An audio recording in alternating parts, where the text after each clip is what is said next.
निशिकांत दुबे। धन्यवाद सभापति महोदय।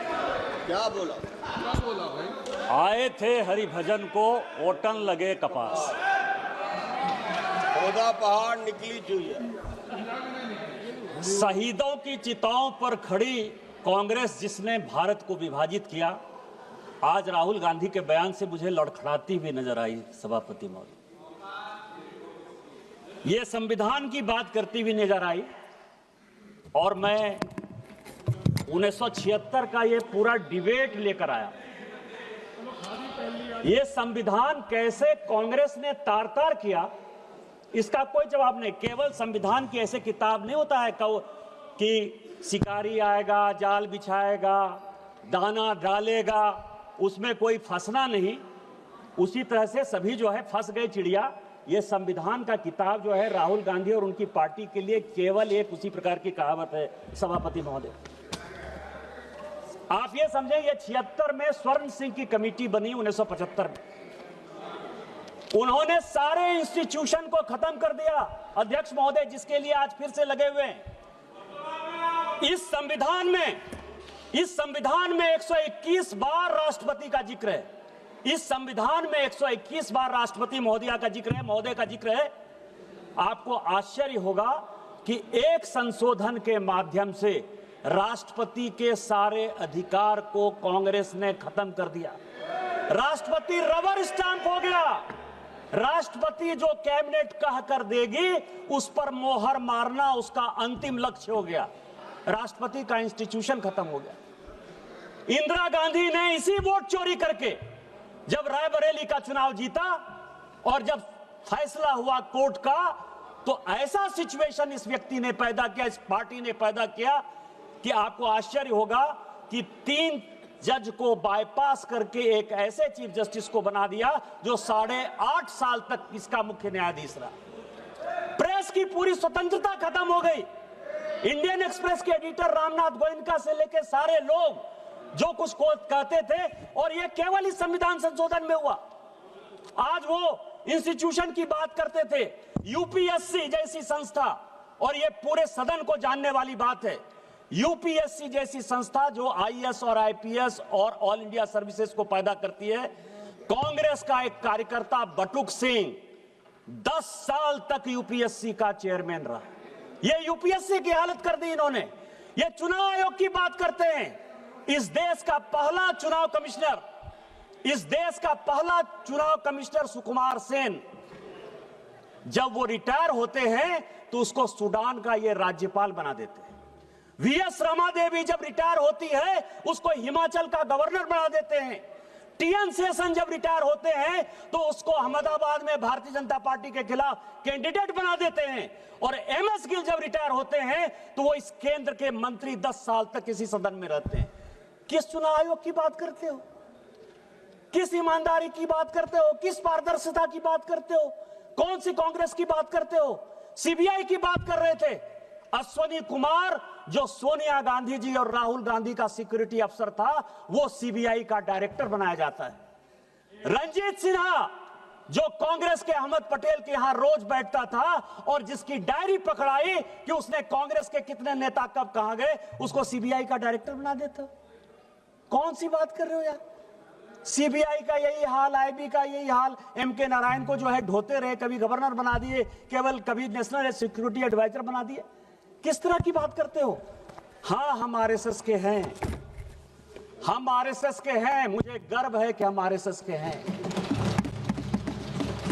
और आरएसएस के इसीलिए हैं कि ऋण है शरीरों में, ऋण है शहीदों का, मगर कैसे चुकाएंगे? ऋण है शहीदों का मगर कैसे चुकाएंगे? लहू की जब तक बूंद है तब तक तिरंगा लहराएंगे। यही आरएसएस का मापदंड है और यही हमारा विषय है। अध्यक्ष महोदय, वोट चोरी और एसआईआर, ये पूरा डॉक्यूमेंट जो है राहुल गांधी के लिए ही लेके आया हूं। ये 1980 का, अध्यक्ष महोदय, ये 1980 का कांग्रेस का ये क्या करना चाहते हैं, ये देश को जानने वाला विषय है सर। और मैं सबसे पहले ये बताऊंगा, ये 1980 का जवाब है। पी शिवशंकर का कांग्रेस के मंत्री थे। इंद्रजीत गुप्ता जो है उन्होंने प्रश्न पूछा और ये कॉन्स्टिट्यूएंसी वाइज बिहार का ही चुनाव, चूंकि अभी डॉक्टर संजय जायसवाल बोल रहे थे, बिहार के काफी लोग बोले कि एसआईआर के बाद हम बड़े बहुमत से जीत कर आए हैं। आपको आश्चर्य होगा सर कि 324 की विधानसभा थी, 324 की, पूरे लिस्ट के साथ है, मैंने नहीं दिया, वो पी शिवशंकर ने इस फ्लोर पर दिया है। 81 विधानसभा में दोबारा पोल करना पड़ा, काउंटर मांड हुआ था। और इस 81 विधानसभा में यदि आप कहेंगे तो उसका नाम पढ़ दूंगा सर। विश्रामपुर में 50 जगह जो है बैलेट बॉक्स छीन लिए गए रास्ते में आते हुए। पांकी में बूथ नंबर 28 पर जो है सारे छीन लिए गए। रफीगंज में, नोखा में, भभुआ में, दिनारा में, काराकरी में, मसरख में, बख्तियारपुर में, बाढ़ में 81 जगह पर चुनाव काउंटर मांड हुआ था सर। इसी बैलेट पेपर के कारण schedule caste, schedule tribe, OBC को वोट नहीं देने दिया जा रहा था सर। आज क्या फिर से वही वापस आना चाहते हैं?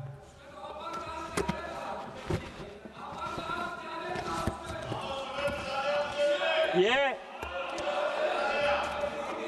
मैं आपको सभापति महोदय,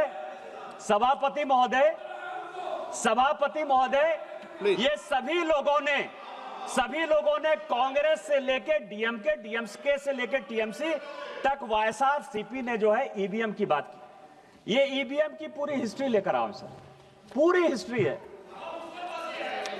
हिस्ट्री किसने, ये ईवीएम कौन लेकर आया? ये ईवीएम कांग्रेस लेकर आई सर।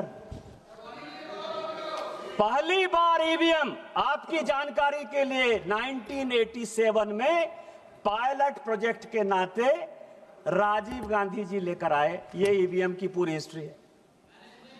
और 91 में जब नरसिम्हा राव की सरकार आई तो उन्होंने तय किया कि ईवीएम आएगा। और ईवीएम आएगा, ऐसे नहीं आएगा सर। ये सारी रिपोर्ट है सर, ये रिपोर्ट है 1961 के सेलेक्ट कमेटी की, और ये रिपोर्ट है 1971 की सेलेक्ट कमेटी की। ये पूरे पार्लियामेंट को जानने वाली बात है। दोनों रिपोर्ट के अध्यक्ष जगन्नाथ राव कांग्रेसी थे। और जो 1971 की रिपोर्ट बनी उसमें एचआर गोखले जो कांग्रेस के लॉ मिनिस्टर थे। और दोनों रिपोर्ट में क्या कहा? दोनों रिपोर्ट में यह कहा कि एसआईआर की आवश्यकता है, स्पेशल इंटेंसिव रिवीजन होना इलेक्टोरल फॉर्म्स का सबसे बड़ा विषय है।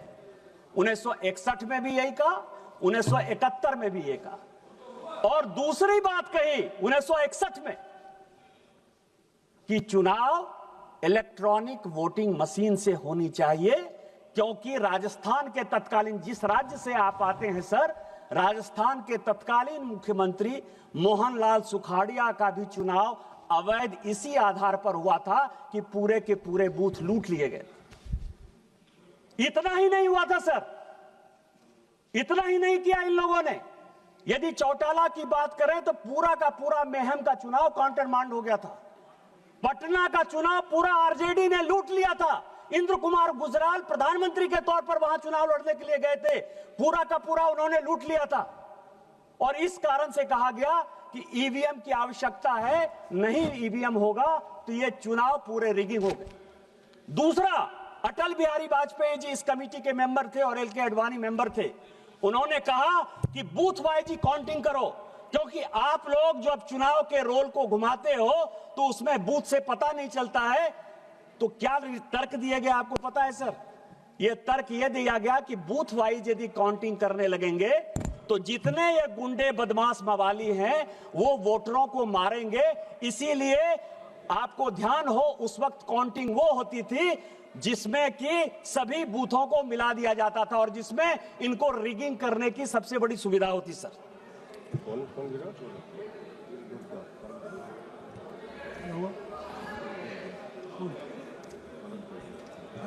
गिरे ठीक है ना, फिर बढ़िया, चलो बोलिए बोलिए। अध्यक्ष महोदय, बड़ा ये लोग, मैं आपको बताऊं कि इतिहास के पन्नों को तोड़ना मरोड़ना यदि कोई सीखे तो उसको कांग्रेस से सीख जरूर लेनी चाहिए सर। चलो बाहर ले लेना, बाहर फिर मुड़ा कोई दिक्कत। यदि किसी को इतिहास के पन्नों को तोड़ना और मरोड़ना है तो उसको कांग्रेस से सीख लेनी चाहिए। आज कांग्रेस के वक्ता ने बड़ा भाषण देते हुए कहा कि राजीव गांधी जी ने 1988 में इस देश का इलेक्टोरल रिफॉर्म्स का सबसे बड़ा संशोधन किया। और क्या संशोधन किया? 21 साल जो उम्र थी उस उम्र को 18 साल कर दिया। सर, यदि कांग्रेसियों में हिम्मत है तो ये 1972 के ज्वाइंट कमेटी की रिपोर्ट है। 1972 के ज्वाइंट कमेटी की रिपोर्ट है जिसने कि ये रिकमेंड किया कि 21 साल के बदले 18 साल होना चाहिए, और उसको करने में अटल बिहारी वाजपेयी और लाल कृष्ण आडवाणी का नोट ऑफ डिसेंट, मैं इसको प्लेस कर दूंगा सर। ये हमने किया। आपने 16 साल, चूंकि हमको मौका नहीं मिला शासन में आने का, और 2 साल जो हम मौके में थे 77 से लेकर 80 तक, इतनी लड़ाई हो गई कि हम इंप्लीमेंट नहीं कर पाए। आप उसको 16 साल बाद इंप्लीमेंट कर पाए। आज उसके लिए आप कहते हो कि हमने ले लिया, हमने ले लिया, हमने ले लिया, हमने काम कर लिया। आज एसआईआर की जो बात हो रही है और जो महाराष्ट्र और इसकी बात हो रही है सर, आपको मैं बताऊं कि मैं बिहार का और महाराष्ट्र का रिजल्ट लेकर आया सर। एसआईआर कहां हुआ, वोट कहां बढ़े कहां घटे, और किस पार्टी को कौन सी सीटें मिली। बिहार का सर कॉन्स्टिट्यूएंसी का नाम है वाल्मीकि नगर, डॉक्टर संजय जायसवाल बैठे हुए हैं, उनके बगल की कॉन्स्टिट्यूएंसी है। वोट का डिलीशन हुआ 2311, वहां से 1675 वोट से जो बलेरो में बैठने लायक जितनी सीटें मिली, 6 सीट जो कांग्रेस को मिली, उसमें से 1675 वोट से कांग्रेस जीती। दूसरा सीट है चनपटिया, एसआईआर से डिलीशन हुआ 1033, इंडियन नेशनल कांग्रेस 602 वोट से जीती। तीसरा सीट है ढाका, एसआईआर का डिलीशन हुआ 457, 178 सीट से वोट से आरजेडी जीती। और उसमें 298 लोग ऐसे हैं सभापति महोदय, आपकी अध्यक्ष महोदय, आपकी जानकारी के लिए, जो विदेश में बैठे हुए हैं, दुबई में और कुवैत में, और उन्होंने यहां वोट डाल दिया। चौथी सीट है फारबिसगंज, एसआईआर का डिलीशन हुआ 1400, 221 वोट से कांग्रेस जीती। पांचवी सीट है बलरामपुर, जिसमें 1468 डिलीशन हुआ और हम जीते एलजेपी रामविलास 389 वोट से। इसके बाद सीट है रामगढ़, 1197 वोट से डिलीशन हुआ, 30 वोट से बहुजन समाज पार्टी जीती। और इसके बाद सीट है जहानाबाद, जहां 1832 वोट एसआईआर से डिलीशन हुआ, 793 वोट से आरजेडी जीती। हम हारने वाले हैं सर, लेकिन हम इस देश के लिए, दलितों के लिए, पिछड़ों के लिए, शेड्यूल कास्ट के लिए, शेड्यूल ट्राइब के लिए हम वोट की राजनीति नहीं करते। हम राजनीति देश की करते हैं कि जो लोग एसआईआर में, मेरे माँ पिताजी का नाम कटा, मेरे माँ पिताजी गांव में नहीं थे, मेरे माँ पिताजी शहर में रहते हैं, मेरे साथ दिल्ली में रहते हैं, उनका नाम कटा। और मुझे खुशी है कि उनका नाम कटा, क्योंकि वो दिल्ली में रहते हैं तो किसी कीमत पर बिहार में वोट देने के अधिकारी नहीं थे। 70 साल का एसआईआर है क्या सर? 70 साल का एक आदमी तजिमुल, मैं आपको नाम कहता हूं क्योंकि मुझे पार्टी ने प्राणपुर का इंचार्ज बनाया था सर। एक मुझे खबर मिली, मैं उसके घर पर गया, तजिमुल नाम था। 70 साल में वो आदमी आकर कहता है कि मैं वोटर लिस्ट में अपना नाम डालना चाहता हूं। इलेक्शन कमीशन ने पूछा कि 18 साल जब वोटिंग का राइट हो गया तो आप 70 साल तक क्या कर रहे थे? 2020 के वोटर नहीं, 2015 के वोटर नहीं, 2010 के वोटर नहीं, 2005 के वोटर नहीं। तो क्या आपको लगता है कि यह देश जो है वो बांग्लादेशी वोटरों से जो है बिहार का चुनाव होगा, देश का चुनाव होगा? यदि तजिमुल, मैं नाम बता रहा हूं, मैं आजिम नगर का तजिमुल है, मैं नाम बता रहा हूं, पप्पू यादव बैठो, आप बैठो, मैं नाम बता रहा हूं, आजम नगर का तजिमुल है जो 70 साल में जो है बनना चाहता था। बैठो जनाब। तीसरा सर, महाराष्ट्र की बात है सर। महाराष्ट्र में कलवा एक सीट है सर, वोटर बढ़े 41,000। सुप्रिया सुले जी के पार्टी के जितेंद्र आहवाट जीते 96,000 वोट से। भिवंडी वोट बढ़ा 37,000। 52,000 वोट से रईस कसाम शेख चुनाव जीते सर। खेड अलांदी 23,000 वोट बढ़ा, 51,000 वोट से बाबाजी रामचंद्र काले जीते। मेरे पास पूरी लिस्ट है, मेरे पास 100 जगह की लिस्ट है। यदि कहेंगे तो मैं प्लेस कर दूंगा, से इतना समय में लेना नहीं चाहता, लेकिन मैं ये कह रहा हूं यदि वोट इंक्रीज हुआ तो फायदा महायुति को हुआ। एसआईआर में वोट यदि डिलीट हुआ तो फायदा आरजेडी कांग्रेस को हुआ। इसके बाद भी आपको जो है एसआईआर खराब लग रहा है। एसआईआर क्यों ये विरोध कर रहे हैं सर, उसके पीछे का रीजन मैं आपको बता दूं। जो कल माननीय प्रधानमंत्री जी ने कहा, ये किताब लेकर आया हूं sir, Indian national Congress and the Muslims. 1905 में 6 में जब मुस्लिम लीग बनी, 1905 में जब बिहार बंगाल का विभाजन हुआ और जब मुस्लिम लीग बनी सर, तो कांग्रेस ने समय समय पर, वैसे सोनिया गांधी जी सारा चिट्ठी लेकर चली गई हैं सर, लेकिन इस राइटर ने 2010 में सोनिया गांधी से परमिशन लेके कई एक लेटर जवाहरलाल नेहरू के, फजलुर रहमान के साथ, कई एक लेटर जवाहरलाल नेहरू के जिन्ना के साथ वो उन्होंने दिए। क्या क्या कारण था सर? भारत के विभाजन का कारण 1930 में जब स्टार्ट हुआ, 1928 में जब स्टार्ट हुआ, तो कांग्रेस ने किस तरह से मुस्लिम परस्त वोट की राजनीति के लिए कॉम्प्रोमाइज किया, इसका यह पूरा हिसाब किताब इसमें है सर। और इसी में इलेक्टोरल रिफॉर्म्स और एसआईआर है सर। मुस्लिम लीग कह रही है, मुस्लिम लीग कह रही है कि लोकसभा और विधानसभा में अकेले रह गए हैं। लोकसभा, पप्पू यादव जी आप बैठे बैठे मत बोलिए, जब आपका नंबर आएगा स्पीकर सर, कि लोकसभा और विधानसभा की अलग सीट हमको दो, नहीं तो हम जो है भारत का विभाजन कर देंगे। गोलमेज सम्मेलन में फैसला नहीं हुआ, 37 का चुनाव आ गया और 37 के चुनाव में एक दूसरे के साथ कैसे फ्रेंडली फाइट होना है मैं आपको बताऊं।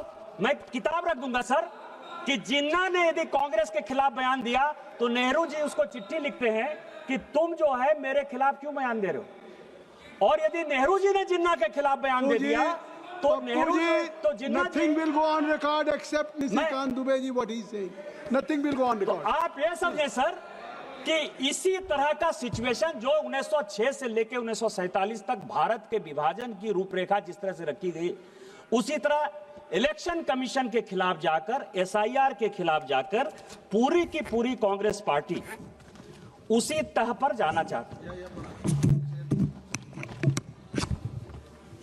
मैं ये है सर, आप एसआईआर के तह तक आइए।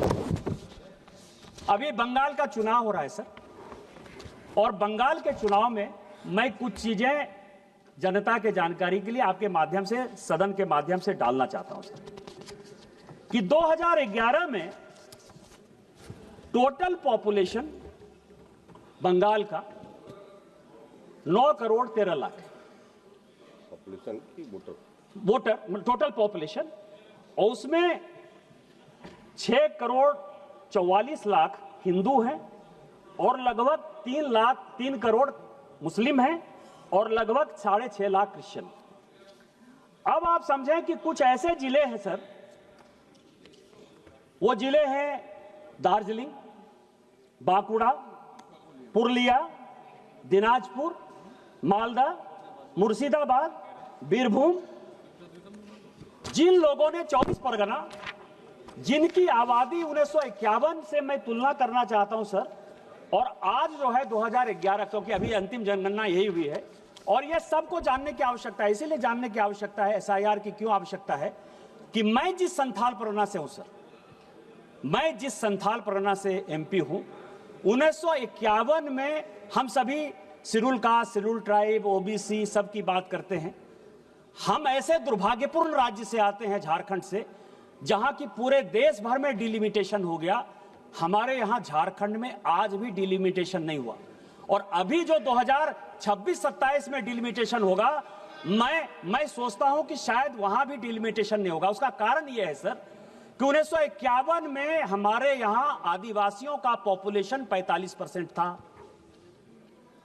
आज जब 2011 की जनगणना हुई तो आदिवासियों का पॉपुलेशन केवल और केवल 27-28% है, केवल 27-28%। और इसीलिए जब 2008 में डिलिमिटेशन होने लगा तो लोकसभा की 1 सीट और विधानसभा की 3 आदिवासी की सीट खत्म होने लगी।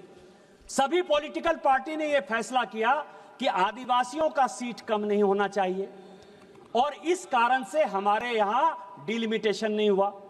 आज जब जनगणना होगी सर, तो हमारे यहां मुश्किल से 20 से 22% आदिवासी होंगे। जिस मुसलमान की आबादी 9% थी, आज उस मुसलमान की आबादी 2011 में 24% है। पूरे देश भर में मुसलमान 4% बढ़े हैं, पूरे देश भर में मुसलमान 4% बढ़े हैं। हमारे यहां रोजगार का एक साधन नहीं है, लोग विस्थापन और पलायन के शिकार हैं। इसके बावजूद भी 15% मुसलमान कौन हैं? वो सभी बांग्लादेशी घुसपैठिए हैं, जिसके आधार पर कांग्रेस, जेएमएम, टीएमसी चुनाव जीतती है, और इसी कारण से वो एसआईआर का विरोध करती है। आप इसको देखिए सर, चुनाव का मैं आपको बताऊं, 24 परगना में 1941 में मुस्लिम वोट जो है वो 32% था। जब भारत स्वतंत्र हुआ और जब बांग्लादेश बन गया तो 24 परगना में मुस्लिम का आबादी 1951 में केवल 23% था, और आज 2011 की जनगणना के हिसाब से ये फिर से 33% है, फिर से 33% है। पूरे देश भर में मुसलमान इन दिनों में 4% बढ़े हैं, 24 परगना में 13%, 14% कैसे बढ़े? इसका जवाब कौन देगा? कोलकाता सर, कोलकाता में ये 2011 की बात कर रहे हैं हम। I am not talking about 2025। उस वक्त हमारा होम मिनिस्टर नहीं था, कांग्रेस का था। आपने उसको बचाया है, आपने, सीपीएम ने और कांग्रेस ने मिलकर मुसलमान को लाया है, इसीलिए एसआईआर का विरोध कर रहे हैं, इसीलिए ईवीएम का विरोध कर रहे हैं आप। कोलकाता 1941 में 24% था, जब भारत स्वतंत्र हुआ तो 12% रह गए सर, केवल 12%। यह आपको भी देखने की बात है काकोली जी, 5 साल के बाद आपका बच्चा नहीं जीत कर आएगा, मुसलमान जीत कर आएगा जो बांग्लादेशी होगा। एक मिनट निशिकांत जी, ये जो अपनी फिगर, हर मेंबर को अपनी फिगर देंगे, अगर कोई चुनौती देता है तो उसके लिए मैं कहूंगा ये अपना कॉन्फिगरेट कर देंगे, तो ऐसा नहीं है। आप बैठिए, आपको आर्टिकुलेट कर देंगे, आर्टिकुलेट कर देंगे। 12% था सर, आज 2011 की जनगणना के हिसाब से, 2011 की जनगणना के हिसाब से स्पीकर सर वो 22% है। 10% मुसलमान कोलकाता में बढ़े हैं सर। मालदा और मुर्शिदाबाद, मालदा में मुस्लिम 28% था, जब भारत स्वतंत्र हुआ तो 22% पर आ गया। आज मालदा में 46% है, मुर्शिदाबाद में 46% है। आप और इसीलिए लालजी जी आप बैठ जाएं, लालजी बैठ जाएं, माननीय सदस्य बैठ जाएं।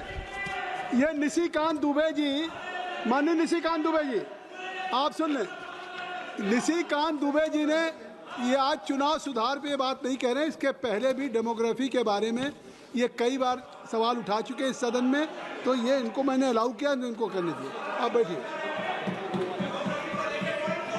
सर, आप नहीं डिक्टेट करेंगे, नहीं सर, आप जाति जनगणना की मांग करते हैं, आप जाति जनगणना की मांग करते हैं, और अगर वो जातियों की जनसंख्या, गौरव गोगोई जी, अगर आप एक तरफ जाति जनगणना की मांग करते हैं और वो जाति की जनसंख्या दे रहे हैं, तो ये जनसंख्या वो दे सकते हैं, जाति की जनसंख्या दे सकते हैं। सर 24 नवंबर 1980 लालकृष्ण आडवाणी जी का प्रश्न है इलेक्टोरल रिफॉर्म्स,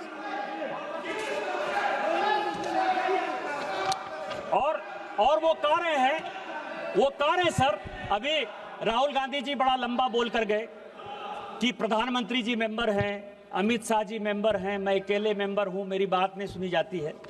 ये 24 नवंबर 1980 का लालकृष्ण आडवाणी का पार्लियामेंट में इलेक्टोरल रिफॉर्म्स पर क्वेश्चन है सर, और उसका जवाब शिवशंकर जी देते हैं। शिवशंकर जी ये देते हैं, रिकॉर्ड का चीज है सर, कि चुनाव आयोग बहुत ही ईमानदारी से काम कर रहा है, इसीलिए अपोजिशन के किसी नेता को उसके सिलेक्शन प्रोसेस में इन्वॉल्व करने की आवश्यकता नहीं। 1950 से लेकर 2014 तक आप जो है लगभग 64 साल तक आपने जिसको चाहा चुनाव आयोग का अधिकारी बैठा दिया। मदर टेरेसा पर जिस आदमी ने किताब लिखा, जो ज्वाइंट सेक्रेटरी के लिए एमपैनल नहीं हुआ, एडिशनल सेक्रेटरी के लिए एमपैनल नहीं हुआ, सेक्रेटरी के लिए एमपैनल नहीं हुआ, वो नवीन चावला चीफ इलेक्शन कमिश्नर हो गया। केवल मदर टेरेसा का जो है, केवल क्रिश्चियनिटी को जब बढ़ा रहा था, केवल उसके आधार पर आपने चुनाव आयोग बना दिया।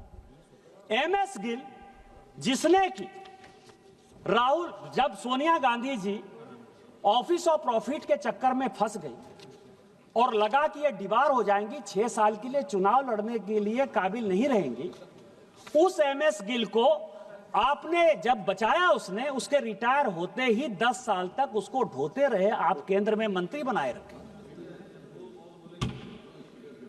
आज आप जो है 100 चूहे खा के बिल्ली चले हज को।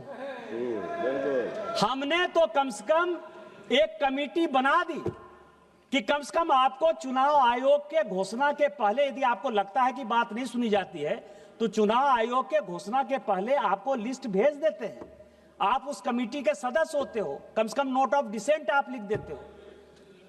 हम लोगों के नेता को सर, चाहे वो अटल जी हो, चाहे आडवाणी जी हो, चाहे मोदी जी हो, चाहे अमित शाह जी हो, चाहे सुषमा जी हो, जब वो लीडर ऑफ द पार्टी थी, मुख्यमंत्री थी, तो उसको तो अखबार से ही पता चलता था ना सर। 1980 में आपने कहा कि introduction of electronic gadget for the purpose of exercise of votes हम इंप्लीमेंट करने वाले हैं। 1980 से आप जिन चीजों को पूरे देश को घुट्टी पिलाते रहे, हमारे जैसे लोगों को मूर्ख बनाते रहे, बैलेट से जो है आप लूट कर जो है हमारे वोटर को तंग करके यहां आते रहे और कहते रहे बार बार कि हम इलेक्ट्रॉनिक गैजेट से चुनाव लड़ेंगे, आज उसी ईवीएम के खिलाफ आप मुझे बताने की कोशिश कर रहे हो। इसके अलावा जो स्थिति है सर, ये तारकुंडे कमेटी आपने बनाई, आपने कहा कि इलेक्टोरल बॉन्ड, ये तारकुंडे कमेटी और ये गोस्वामी कमेटी की 2 रिपोर्ट लेकर आया, कहा कि स्टेट की फंडिंग यदि नहीं हो पा रही है तो एक ऐसा कॉर्पस बनाना चाहिए लाइक इलेक्टोरल बॉन्ड, जिसके आधार पर चुनाव की ट्रांसपेरेंसी हो। ये रिपोर्ट है सर। और दिनेश गोस्वामी साहब, आपको पता है कि केंद्र में मंत्री थे। जिस रिपोर्ट का जिक्र किया मैंने सर, पहली बार ऐसा हुआ ज्वाइंट पार्लियामेंट्री कमेटी में कि एक मेंबर ऑफ पार्लियामेंट के अंडर में कानून मंत्री HR गोखले उस ज्वाइंट कमेटी का मेंबर था सर। आपने उन सभी जगह जो है कमिट किया कि हम इलेक्टोरल बॉन्ड्स बनाएंगे। आज इलेक्टोरल बॉन्ड्स यदि आया, बीजेपी के पास आया तो कांग्रेस के पास भी आया, डीएमके के पास भी आया। डीएमके के तो पूरे जो किंग है सर, किंग मार्टिन, जो एकदम पूरा प्ले के गेम के किंग है, उन्होंने ही पूरा का पूरा पैसा दिया, टीएमसी को पैसा दिया। आप आप जो है इन सारे चीजों के बाद आप मुझे जो है उंगली दिखाने की कोशिश कर रहे हो। इस चुनावी प्रक्रिया में यदि किसी एक पॉलिटिकल पार्टी ने कंसिस्टेंट होकर अपने विचारों को स्पष्टता के साथ रखा तो केवल भारतीय जनता पार्टी। इस देश में, और मैं ऑन रिकॉर्ड ये बात कर रहा हूं, इस देश में 3 ही प्राइवेट मेंबर रिजोल्यूशन आज तक पास हुए। सभी सरकारी रिजोल्यूशन, सभी सरकारी बिल पास होते हैं। 3 रिजोल्यूशन पास हुआ है। एक रिजोल्यूशन पास हुआ है लाल कृष्ण आडवाणी का, जिन्होंने कि इलेक्टोरल रिफॉर्म्स पे रिजोल्यूशन पास किया। और आज जो कुछ भी आपको दिखाई दे रहा है, वीवीपैट दिखाई दे रहा है, ट्रांसपेरेंसी दिखाई दे रहा है, सीसीटीवी की बात कर रहे हो, चाहे वो चुनाव में कोई आदमी यदि गड़बड़ी करेगा तो जेल जाने की बात करते हो, 171 को मजबूत करने की बात करते हो, वो सारे के सारे लाल कृष्ण आडवाणी के पास किए हुए कानून हैं इस पार्लियामेंट से। और मैं इसलिए ये बातें कहता हूं कि दूसरा खुशनसीब सांसद मैं हूं जिसने 370 और 35A के खिलाफ जो है इसी पार्लियामेंट में आप ही लोगों से रिजोल्यूशन पास किया, क्योंकि मैं बहुत पुराना आडवाणी जी की तरह पुराना सांसद नहीं हूं। मोदी जी की कृपा के कारण वो पास हो पाया और आज माननीय अमित शाह जी ने 370-35A खत्म करके कम से कम वहां भारत का कानून लागू कर दिया। नहीं तो इलेक्टोरल रिफॉर्म्स में हमारा चुनाव, आपको पता है कि आपने जब संविधान संशोधन की आउटसोर्सिंग कमेटी में, तो राज्यसभा की तरह लोकसभा को 6 साल कर दिया। जम्मू कश्मीर में प्रत्येक विधानसभा जो है 5 साल में खत्म हो जाती थी। जम्मू कश्मीर एकमात्र ऐसा राज्य था जिसमें 6 साल की विधानसभा होती थी। 370 और 35A खत्म करके हमने शेड्यूल कास्ट को भी सीट आरक्षित किया, शेड्यूल ट्राइब को सीट आरक्षित किया और 5 साल की विधानसभा की हमने इंटीग्रेट किया। हमने इलेक्टोरल रिफॉर्म्स किया, आपने नहीं किया। उसी तरह से आज सुप्रीम कोर्ट का जो भी जजमेंट आ रहा हो, लेकिन क्या आपको लगता है कि चुनाव में जिस तरह से पैसे की बाढ़ आ रही, क्या आज सारे पॉलिटिकल पार्टी को सोचने की आवश्यकता नहीं थी? खोदा पहाड़ निकली चूहिया वाली हालत हो गई। मैं तो राहुल गांधी जी से बहुत कुछ सुनना चाहता था, समझना चाहता था, जानना चाहता था। आज मैं कसम खा के आया था कि आज मैं केवल नेहरू जी की बड़ाई करूंगा, राजीव गांधी जी की बड़ाई करूंगा, इंदिरा जी की बड़ाई करूंगा, क्योंकि ये सारे कमेटी नेहरू जी ने बनाए थे, इंदिरा जी ने बनाई थी या राजीव गांधी जी ने बनाया था। लेकिन मुझे लगा आप परिवारवाद के बहुत खिलाफ। इलेक्टोरल रिफॉर्म्स में आप ही ने पास किया 1972 का। आपको पता है क्या पास किया? कि राष्ट्रीय अध्यक्ष का चुनाव, प्रदेश अध्यक्ष का चुनाव पूरे ट्रांसपेरेंट तरीके से होगा। आप ही ने, आपने कहा है, हमारे यहां 6 साल का, आप तो उस पार्टी में 20 साल रहे हो कीर्ति आजाद साहब, हमारे यहां अध्यक्ष को 2 टर्म मिलता है और 1 टर्म अध्यक्ष का 3 साल के लिए होता है। इसीलिए नड्डा जी 2020 में बने हैं, उनका टर्म 2026 तक है। आप अपने यहां देखिए कि ममता बनर्जी जी जब से अध्यक्ष बनी है, कोई दूसरा अध्यक्ष नहीं बना है। आप डीएमके में देखिए कि करुणानिधि जी के परिवार के बाद कोई अध्यक्ष नहीं बना है।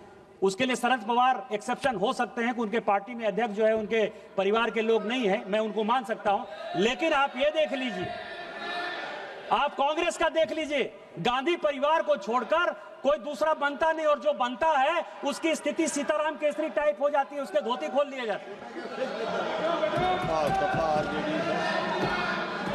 किस ओबीसी की बात करते हो? किस रिफॉर्म्स की बात करते हो? किस कमेटी की बात करते हो? आपकी जो कमेटी है उसी कमेटी के ये हालात हैं, उसी कमेटी के। मैंने क्या कर दिया? ममता बनर्जी जी यदि अध्यक्ष से नहीं हट रही हैं तो आप लोगों का कीर्ति आजाद को अध्यक्ष बन जाना चाहिए। आप पे कोई आरोप नहीं लगाया है, एक मिनट, आप पे कोई आरोप नहीं लगाया, केवल रेफरेंस दिया है। आपको अवसर तब मैं देता जब आप पे कोई आरोप लगता, तो आपको अवसर लेने का अधिकार है। सभापति महोदय, केवल रेफरेंस दिया। सभापति महोदय, ये जो कांग्रेस है, ये कांग्रेस जिन्ना से लेकर सलमान रश्दी तक, जिन्ना से लेकर सलमान रश्दी तक वोट बैंक के अपीजमेंट में फंसी हुई है। ये फजलुल हक से लेकर साहबानों तक और राजा महमूदाबाद से लेकर बाबरी मस्जिद तक केवल मुस्लिम परस्त राजनीति बनाई हुई है। राजा महमूदाबाद जो कि मुस्लिम लीग के अध्यक्ष हुए, जिन्होंने भारत का विभाजन किया, उनकी पूरी संपत्ति आपको ध्यान हो, जिसको कि नरेंद्र मोदी जी को कानून बनाना पड़ा, जो पाकिस्तान में बैठा है, उसकी पूरी संपत्ति को कांग्रेस ने दे दिया। सर यही कांग्रेस का इतिहास है, बहुत पुरानी बात नहीं है, 2012 की बात है, 2012 की बात है सर। जिस कांग्रेस ने सोमनाथ का विरोध किया, उसी कांग्रेस ने अयोध्या का विरोध किया। आज तक सोनिया गांधी, राहुल गांधी, प्रियंका गांधी कोई अयोध्या का मंदिर दर्शन करने तक नहीं गए सर। सोमनाथ भी कभी नेहरू जी नहीं गए थे, आज नहीं गए। मैं केवल इतना ही अंत में कहूंगा सर कि हम भारतवर्ष का हृदय से अमिट सम्मान करते हैं, यहां के चांदनी मिट्टी का गुणगान करते हैं।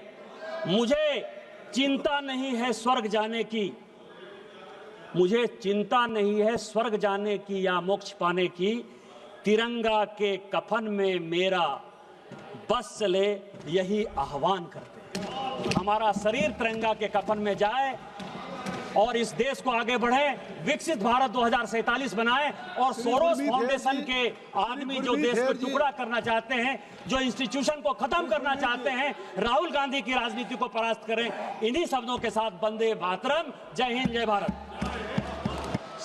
श्री गुरमीत हेर जी।